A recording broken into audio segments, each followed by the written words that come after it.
Welcome to Escaping Dystopia. Alright, sorry, I need to decide what I'm going to do before I press that button. Welcome, once again, if anybody watches this later, to Escaping Dystopia. My name is Roy, I am your host. This is episode 46. The day is September 7th, 2017. We're still here. The Meek fall for high reason as treason is nigh in the air. That's tonight's episode. Let's see how we're gonna do it. There is not any working things. So tonight we're gonna talk a little bit about Mr. Al Franken and his resignation from the United States Senate. Make your wait a few minutes to hear me on that one. We're going to talk a little bit, quite a bit actually, about that. It's kind of the main topic tonight.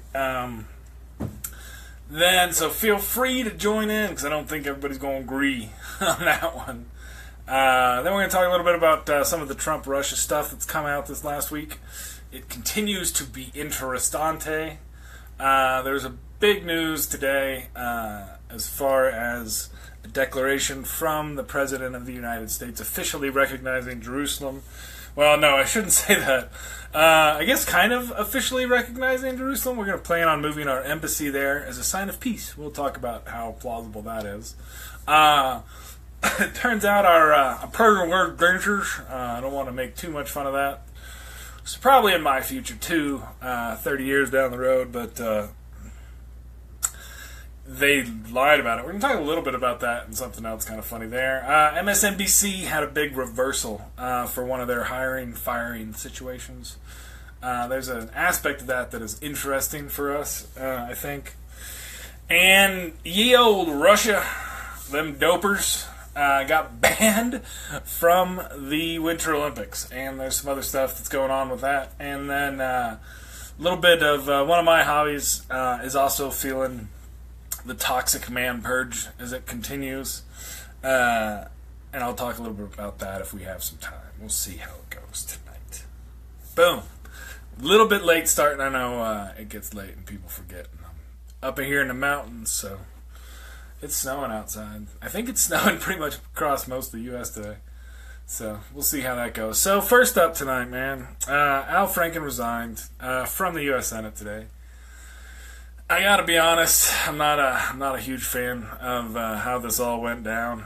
I would have much preferred to see this go through the whole Senate ethics inquiry and have some sort of above-the-board process for identifying a situation where we have someone who shouldn't be there.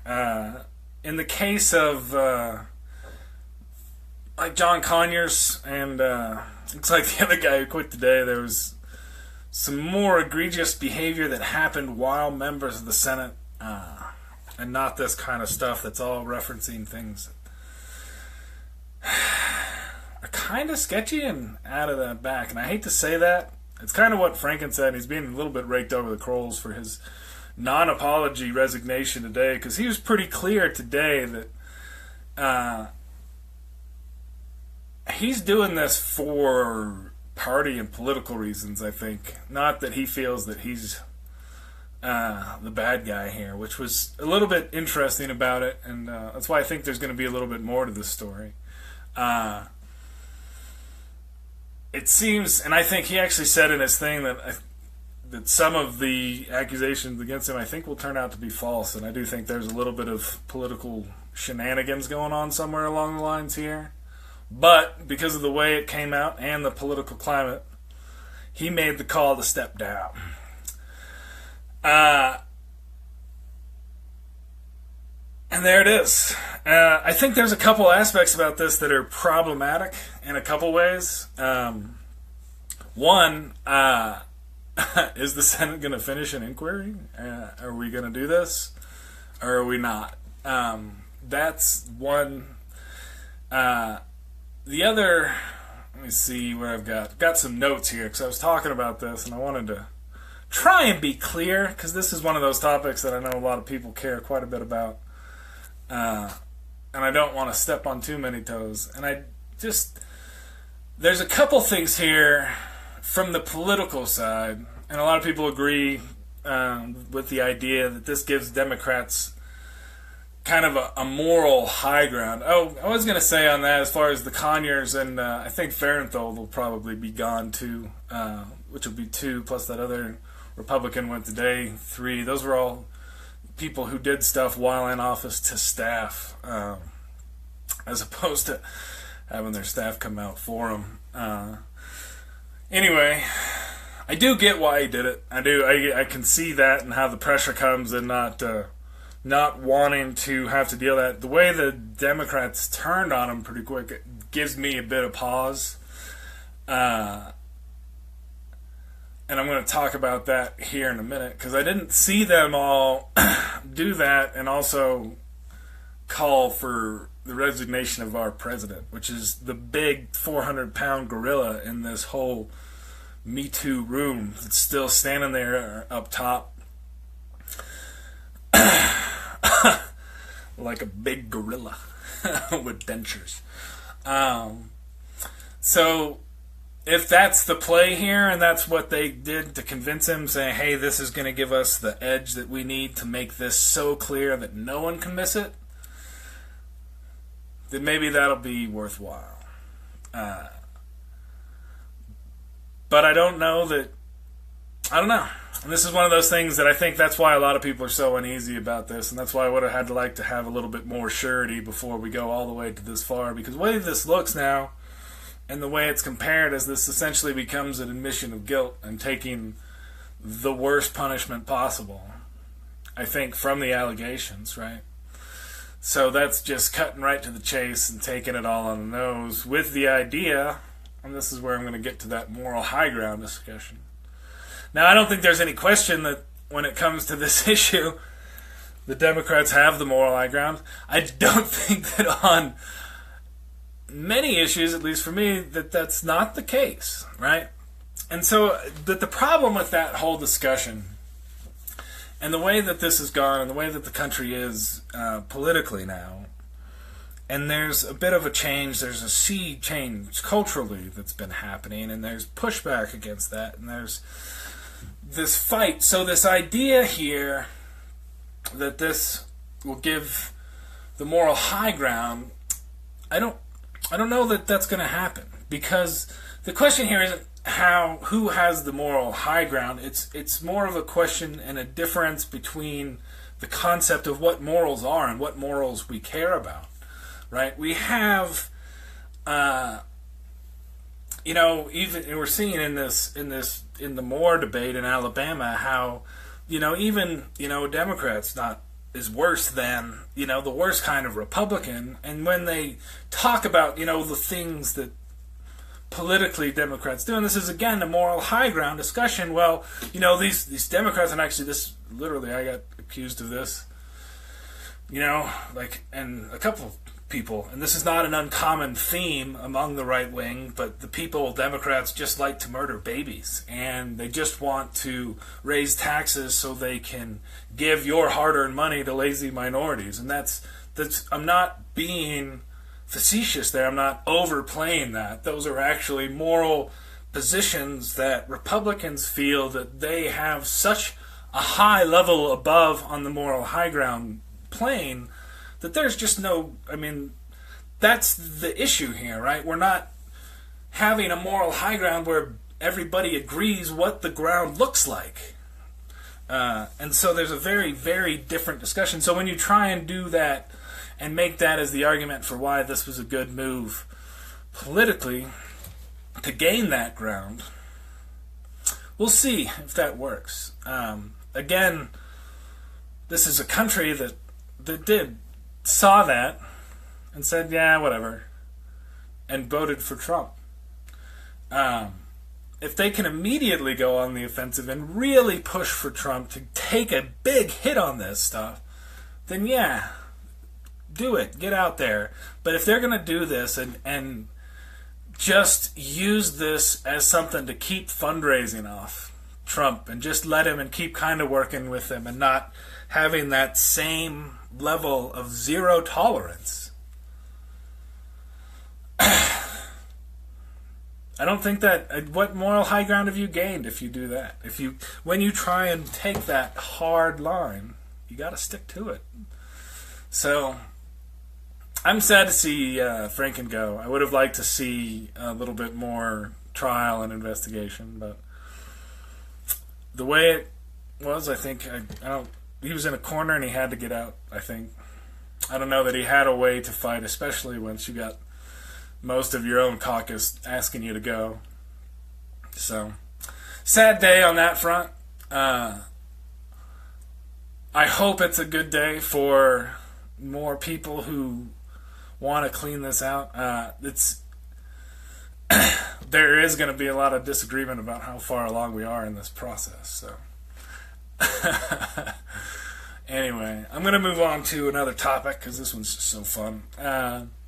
So, since last week, and since I've talked to you this last weekend, the President of the United States confessed on Twitter to obstructing justice, to changing his story once again about why he fired the director of the FBI. His lawyers realized it was so bad, one of them comes out and really basically risks disbarment by claiming that he wrote this tweet.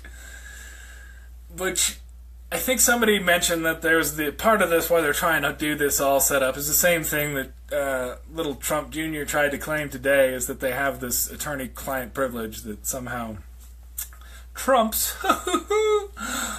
when you're doing treasonous activity, and it's okay to do. You have to tell the FBI about the treasonous activity if there was a lawyer sitting at the table. They're so full of crap. That's kind of the whole point. So, from what we've seen coming out, and just the things that are leaking, and we had Flynn do his plea, and we know the emails, it seems pretty clear that there was collusion here. And the question is, how far did it go? Which we know that Trump was involved because we know that they've been forwarded emails, and we know the way that whole things work, that he's not going to... they're not going to do all this without his knowledge. So he knew about this. So when Mueller, it's actually Mueller, I think I've been saying his name wrong. When Mueller comes out and says it, then what? Then what happens? That's going to be the really big question. The GOP, and especially some of the more extreme Trumpist ones, are trying to shut Mueller down before he can get that far. They're trying to claim that the investigation's costing all these millions of dollars that we just don't have after they gave $1 trillion to the... they only get like 70% of that tax cut, so they only gave like $700 billion over the next 10 years to 2% of this country that funds the Republican Party. But they're trying to shut down their investigations for trying to claim they're too much money. There was a thing, I'm going to talk about it a little bit later, but it came out that Mueller had demoted one of the lead investigators because of a private conversation the guy was having via text message the president, who was at the time and has been talking a whole lot of shit about the FBI. But even that much, guy, right? The varying reactions to this just tells you that even when this comes out, it's not gonna. There's not an automatic trigger for this kind of stuff. So I think we do need to get ready as a people for what we're gonna do when this does come out. I'll talk about that a little bit more later, but I do think people have to get ready to march and all that. Excuse me. A little bit scratchy here with the weather down in Colorado, but there's an impeachment vote that failed already. They tried to do that. One of the House Democrats forced it on a privileged motion, and it failed horribly. The country is not ready for an impeachment process at this point. There's nothing that's come out that's been a high crime and misdemeanor by the president. Just the fact that he's lied, all politicians lie. So that's not yet anything there. So the public's not there yet. Not all of the public. I know a lot of my friends and people who are pretty politically active are more than ready for him to be impeached via that process, but the public at large is not there yet. And it hasn't come out through the investigation that he's committed a high crime or misdemeanor yet. So, excuse me. There is one funny thing that I ran into this week, and that's from Jeffrey Beauregard's sessions, and it states very clearly on this question that one of Trump's lawyers tried to come out after sending that tweet, claiming that the President of the United States, being the chief law enforcement officer of the country, is therefore impossible to obstruct justice because he is, in fact, justice itself.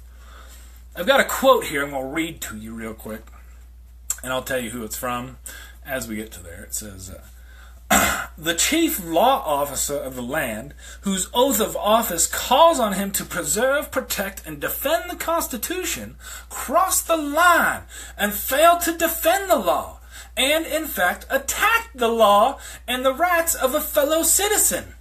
Sessions said during Clinton's trial in the Senate, 2 months after he was impeached by the House, under our Constitution, equal justice requires that he forfeit his office. So that's Jeffrey Beauregard Sessions talking about how Bill Clinton obstructed justice and has to go. Now, the case against Clinton was not anywhere near as obvious as even Trump's tweets from last Saturday. So we'll see how that goes. So we're watching that. That's pretty big. It still is big. Hopefully Mueller comes out with this stuff before there's a big war and we can have a big march and we can make Trump go away.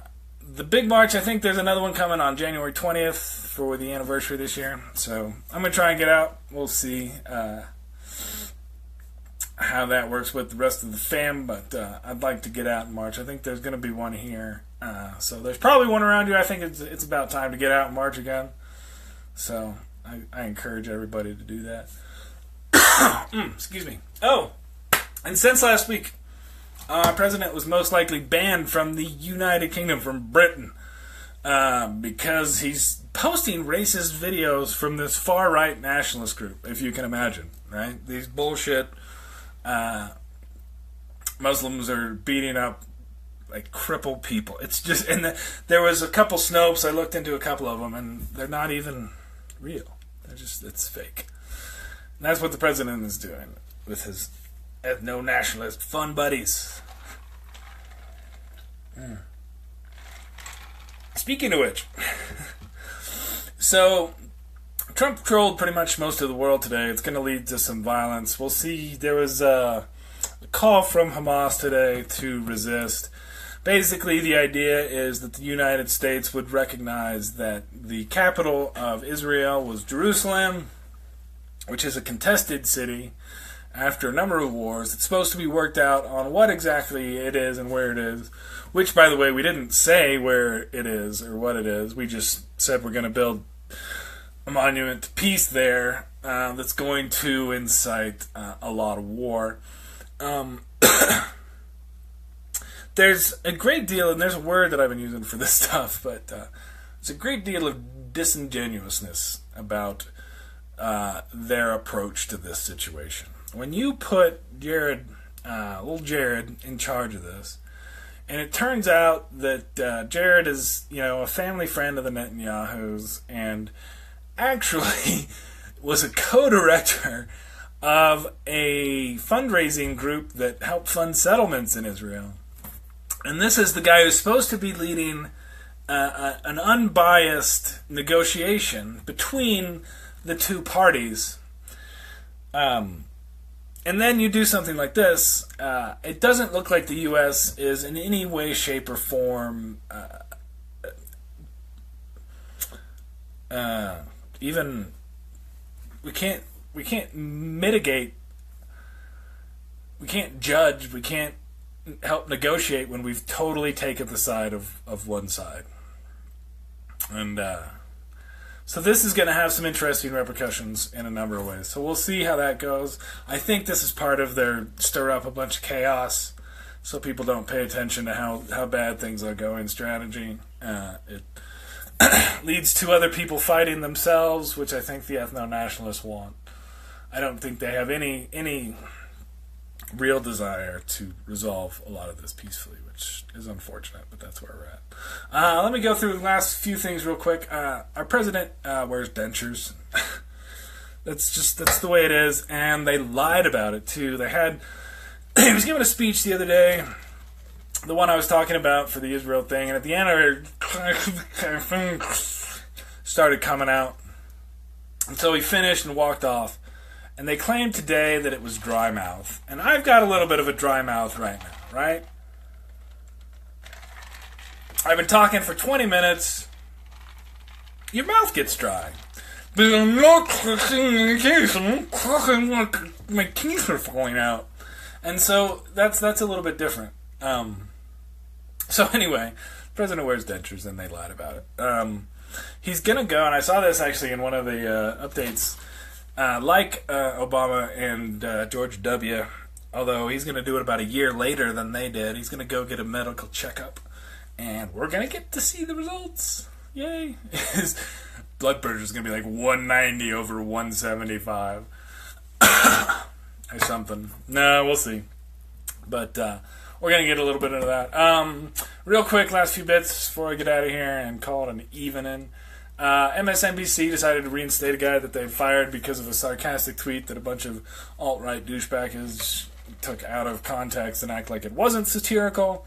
And MSNBC had fired a guy, but they rehired him after they read things and realized they were being played by dishonest assholes, which is what the alt-right is. Russia was banned from the Olympic Games for the Winter Olympic Games for a doping project, I guess. I don't know what you'd call it.